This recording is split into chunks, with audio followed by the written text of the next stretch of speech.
o sino da igreja não tocou. O padre Agostinho, homem de fala mansa e sempre com a batina limpa, simplesmente desapareceu. Havia sangue nas escadas, na parede, até no altar. Mas nenhum corpo.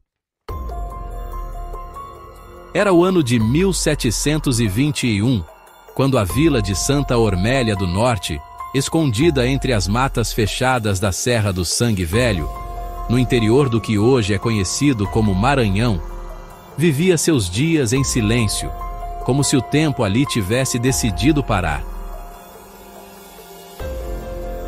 A vila era pequena, com pouco mais de 40 famílias, quase todos agricultores, ferreiros ou rezadeiras que viviam em casas de barro batido, cobertas com palha seca. Não havia estrada de pedra, nem correio, nem notícia do mundo lá fora. Apenas o badalar do sino da igreja às 6 da manhã e às 6 da tarde. A vida era simples e, por muitos anos, pacífica. Os moradores plantavam mandioca, feijão, milho e, às vezes, colhiam mais do que haviam semeado. Colhiam histórias, algumas de assombração, outras de promessas feitas à sombra da cruz ou de pactos selados com sangue na mata fechada. 2 noites antes do horror tomar conta da vila, o céu havia ficado de um vermelho escuro, estranho, como se fosse entardecer às 10 da manhã. Os velhos olharam para o céu e cochicharam entre si, dizendo que aquele tom só aparecia quando o véu do mundo estava rasgando. A rezadeira mais velha, Dona Marieta, mulher de mais de 90 anos que vivia trancada num casebre com os olhos sempre cobertos por um pano preto, disse em voz baixa: "Quando o céu sangra e a lua não nasce, é sinal que o que rasteja quer levantar." Ninguém deu ouvidos.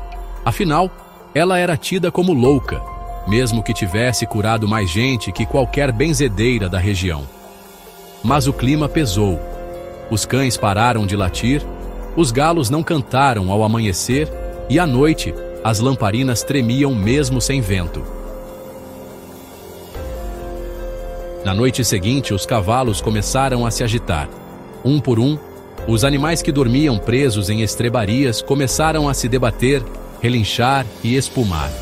Os porcos quebraram os cercados e correram mata adentro. Até os gatos sumiram. Mas o povo de Santa Ormélia era teimoso, acostumado com a dureza da terra e da vida. Mesmo assim, naquela noite, ninguém dormiu direito. Havia um cheiro estranho no ar, como de carne podre misturada com enxofre e ferro enferrujado. Um cheiro que queimava o nariz e grudava na alma. Mas o terror real, aquele que viria a ser contado por gerações, chegou só depois. Na terceira noite, o sino da igreja não tocou, e ele sempre tocava. O padre Agostinho, homem de fala mansa e sempre com a batina limpa, simplesmente desapareceu. Quando os primeiros moradores foram até a igrejinha para ver o que tinha acontecido, encontraram apenas marcas de garras na porta de madeira, como se algo, ou alguém, tivesse sido arrastado porta adentro com violência. Havia sangue nas escadas, na parede, até no altar, mas nenhum corpo.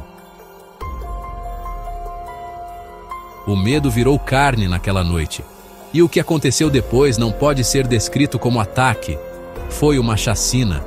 A vila inteira foi tomada por uma criatura que ninguém soube descrever com exatidão. Mas todos, antes de morrerem, tiveram tempo de ouvir os gritos dos vizinhos, os estalos de ossos quebrando, o barulho do mato sendo dilacerado e o uivo.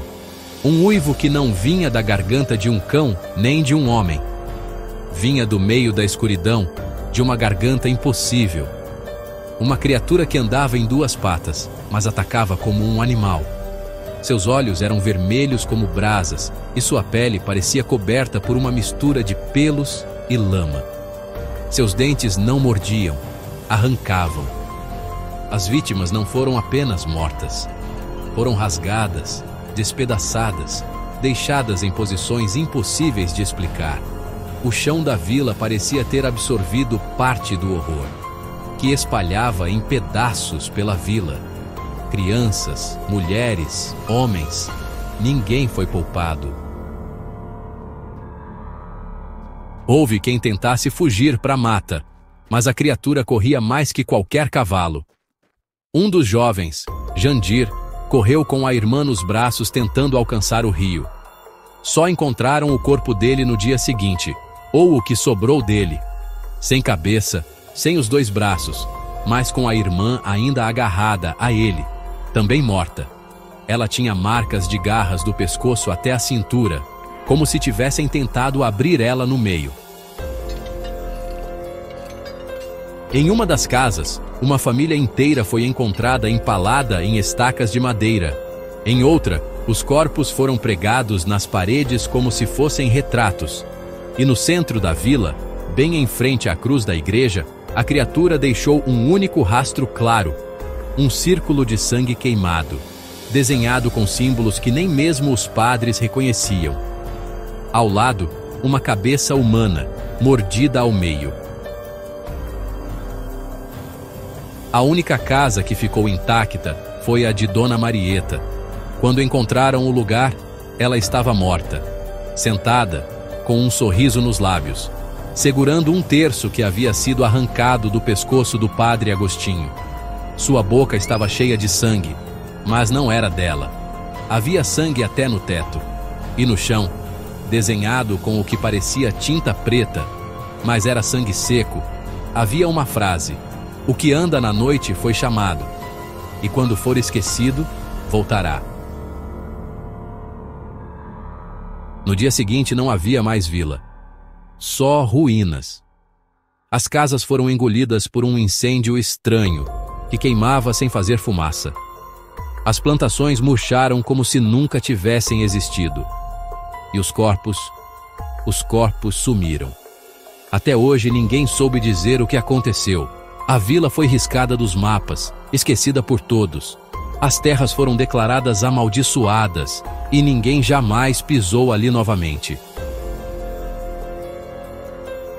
Até que, 100 anos depois, nos dias atuais, uma equipe de pesquisadores da Universidade Federal do Maranhão, junto com arqueólogos e documentaristas, encontrou ruínas não catalogadas no meio da serra. Uma vila antiga, que não constava em nenhum registro histórico. Restos de casas queimadas, pedaços de mobília e, no centro, uma cruz caída. Ninguém entendeu o que era aquilo. Mas no dia seguinte à descoberta, um dos pesquisadores sumiu. E o que acharam foi só o boné dele, preso em um galho alto, com marcas de garras cravadas na árvore.